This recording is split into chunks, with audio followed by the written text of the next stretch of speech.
जी हाँ, इसको इधर कर दो ना। ये नीचे इसके व्हील लगे हुए हैं ना, घबराने की जरूरत नहीं है।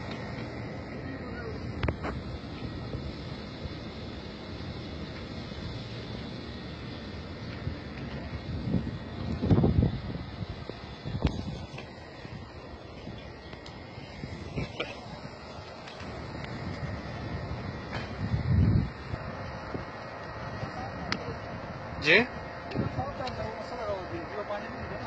Okay, no problem.